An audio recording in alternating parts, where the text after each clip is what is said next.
बच्चों, कैसे हैं आप सभी। आई होप आप लोग अच्छे होंगे। जैसा कि आप सभी को पता है कि सुचिता साइंस पॉइंट आप सभी के लिए क्लासेस 6, 7, 8, 9, 10 इन सभी की वीडियोस लेकर आता है। ठीक है, और मैं सुचिता मैम आप सभी के लिए बहुत इजीएस्ट वे में आपको साइंस के चैप्टर्स पढ़ाती हूँ। जैसा कि अगर आप नए हैं इस चैनल पे, पहली बार विजिट कर रहे हैं, तो प्लीज आप इस चैनल को जरूर से सब्सक्राइब करिए और बेल आइकन को प्रेस करिए। क्यों?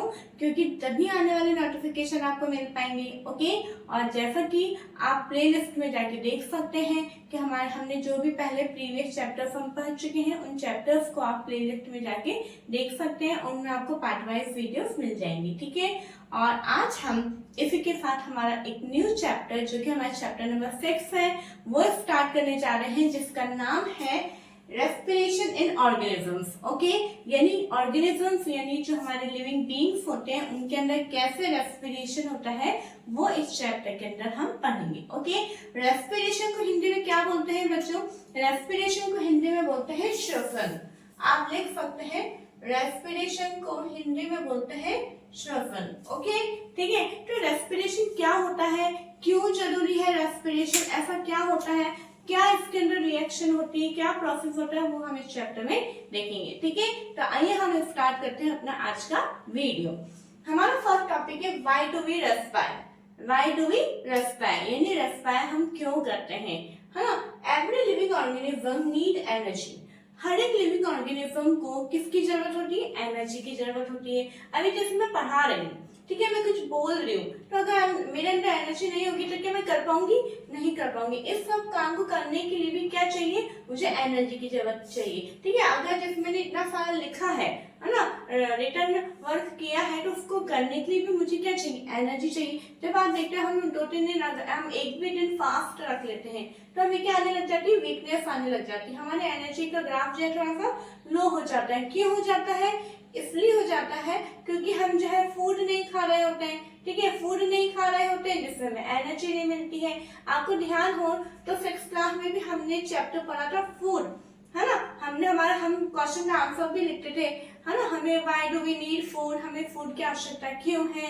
क्यों? क्योंकि फूड से हमें एनर्जी मिलती है, और एनर्जी जो है हमें और किन चीजों से मिलती है? अब हमने ये देखा था फूड से हमें एनर्जी मिलती है, तो फूड से हमें एनर्जी कैसे मिलती है, वो अब इस चैप्टर के अंदर हम डिटेल में पढ़ेंगे। ठीक है, देखिए, we need energy to walk, run, eat, study and even to sleep, है ना। हमें जो है चलने में, भागने में, खाने में, पढ़ाई करने में, इवन सोने के अंदर भी हमें एनर्जी की आवश्यकता होती है।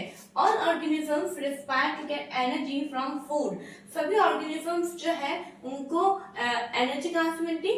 फूड से मिलती है। We breathe in air containing oxygen which is transported to all parts of the body and to all cells। अब देखते हैं, आप देखिए कि जब हम ब्रीथिंग करते हैं, ब्रीथिंग यानी जो हम ऑक्सीजन अंदर लेते हैं और कार्बन डाइऑक्साइड बाहर रिमूव करते हैं, तो जब हम ऑक्सीजन अंदर लेते हैं तो वो हमारे पूरी बॉडी के हर एक पार्ट्स की सभी सेल्स तक ट्रांसपोर्ट की जाती है। ठीक है, अब यहाँ पे एक हमारा जो पूरा मेन जो हमारा टॉपिक है रेस्पिरेशन, उसके अपन डेफिनेशन देख लेते हैं। तो oxygen we breathe in helps in the breakdown of food and the release of energy in the living cell। It means वो प्रोसेस जिसके अंदर जो हमने ऑक्सीजन ब्रीथिंग के दौरान अंदर ली है, वो ऑक्सीजन क्या करती है? Help in the breakdown of food. जो हमने फूड खाया है और फूड का ब्रेकडाउन करने में ऑक्सीजन हेल्प करती है, और ब्रेकडाउन करने के दौरान जो है वहां से एनर्जी रिलीज होती है। उस एनर्जी को हम अपने कामों को करने में काम में लेते हैं। वापिस बताना चाहूंगी, क्या होता है कि जब हम ब्रीथिंग करते हैं, है ना, जब हम ब्रीथिंग करते हैं तो ब्रीथिंग के दौरान जो ऑक्सीजन हम अंदर लेते हैं और जो फूड हम खा रहे हैं, और वो ऑक्सीजन क्या करती है? वो फूड को ब्रेक डाउन करती है। तो ब्रेक डाउन करने के बाद में जो एनर्जी रिलीज होती है, उस एनर्जी को हम अपने एक्टिविटीज करने में, अपने दैनिक जीवन के कामों को करने में काम में लेते हैं। इसी पूरे प्रोसेस को अपन क्या बोलते हैं? रेस्पिरेशन। क्या बोलते हैं? रेस्पिरेशन। ठीक है बच्चों, अब यहाँ पे हमारा क्या आता है, जैसे कि अभी मैंने आपको बताया कि ऑक्सीजन जो है हमारी पूरी बॉडी के हर एक सेल तक ट्रांसपोर्ट होती है। इट मीन्स जो है हमारा जो फूड का ब्रेकडाउन है वो हमारे हर एक सेल में होगा, है ना। तो उसको अपन क्या सेलुलर रेस्पिरेशन। ठीक है, देखते हैं क्या है, the process of breakdown of food in the cell, ठीक है, with the release of energy is called cellular respiration. ये जो रेस्पिरेशन का जो प्रोसेस है इसको अपन क्या बोलते हैं, सेलुलर रेस्पिरेशन। क्यों, क्योंकि टाइम हो रहा है सेल में हो रहा है। ठीक है, अब ये जो रेस्पिरेशन है वो 2 टाइप्स के होते हैं। Types of respiration, how many type of respiration, 2 types. ठीक है, first is aerobic respiration. Aerobic respiration क्या होता है, when breakdown of glucose, glucose मतलब फूड, ठीक है, when breakdown of glucose occurs with the use of oxygen it is called aerobic respiration। जब glucose का ब्रेकडाउन ऑक्सीजन के उपस्थिति में होता है, यानी ऑक्सीजन को यूज में लेते हुए होता है, ठीक है, इट मीन्स वापस बोलना चाहूंगी, वो रेस्पिरेशन, वो प्रोसेस जिसके अंदर फूड का ब्रेकडाउन ऑक्सीजन को यूज में लेते हुए होता है, तो उन्हें हम क्या बोलते हैं, एरोबिक रेस्पिरेशन बोलते हैं। क्या बोलते हैं, एरोबिक रेस्पिरेशन।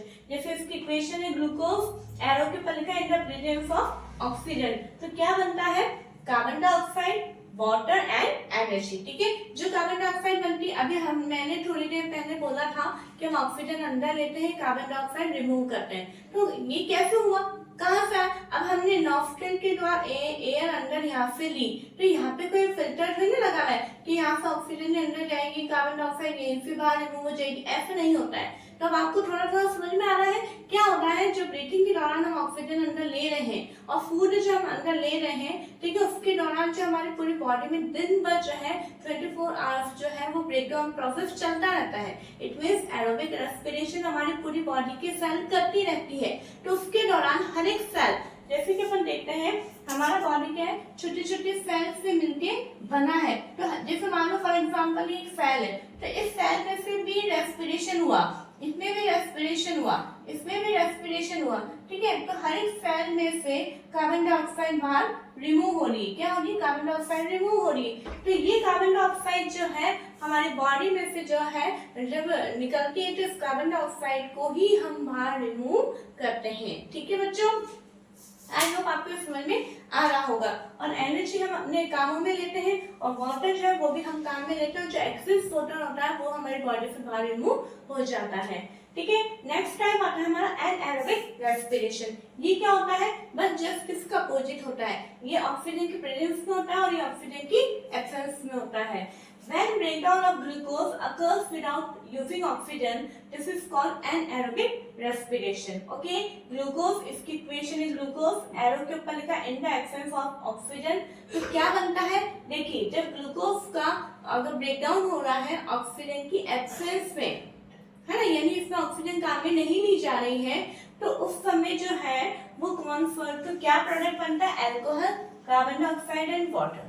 आ रही बात समझ में। इट मीन्स क्या है, जो ह्यूमन बींग्स हैं, जो और अदर जो मल्टी सेलुलर ऑर्गेनिजम्स हैं, वो तो एरोबिक रेस्पिरेशन शो करते हैं क्योंकि हमें तो ऑक्सीजन चाहिए, लेकिन कुछ ऑर्गेनिजम्स ऐसे होते हैं जिनको ऑक्सीजन की जरूरत नहीं होती है, वो आराम से रेस्पिरेशन शो करते हैं, लेकिन हम उन्हें क्या बोलते हैं, एनएरोबिक रेस्पिरेशन बोलते हैं। ठीक है, लेकिन इसमें बनता क्या है, क्या हो रहा है, साथ एल्कोहल बन रहा है, कार्बन डाइऑक्साइड एंड वाटर बन रहा है। ठीक है, अब ये जो एल्कोहल है वो फिर भी हमने मनुष्य ने काम में ले लिया इस टेक्निक को, अच्छा ऐसा कुछ हो रहा है। ठीक है, तो इसके लिए देखते हैं, तो एग्जांपल है ईस्ट।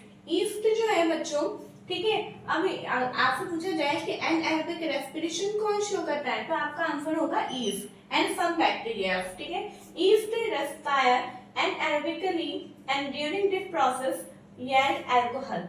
ईस्ट जो है एनएरोबिकली रेस्पिरेशन शो करता है और इस प्रोसेस के दौरान जो है अल्कोहल बनता है।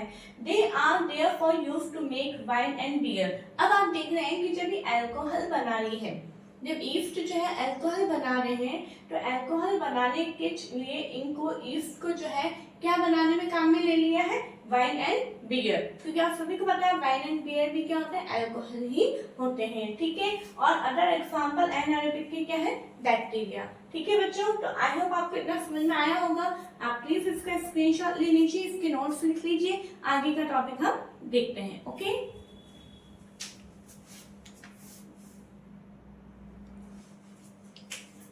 ओके बच्चों, अब हम हमारा नेक्स्ट टॉपिक देखते हैं। In human beings anaerobic respiration take place for a very short time. क्या होता है, अभी हमने देखा था कि एनारोबिक रेस्पिरेशन जो है वो मोस्टली ईस्ट और सम बैक्टीरियाज में होता है, लेकिन हम यहाँ पे देखते हैं कि ह्यूमन बींग्स में भी कई बार बहुत ही कम टाइम के लिए एनारोबिक रेस्पिरेशन हो जाता है। क्यों हो जाता है? During heavy exercise the demand for energy is high.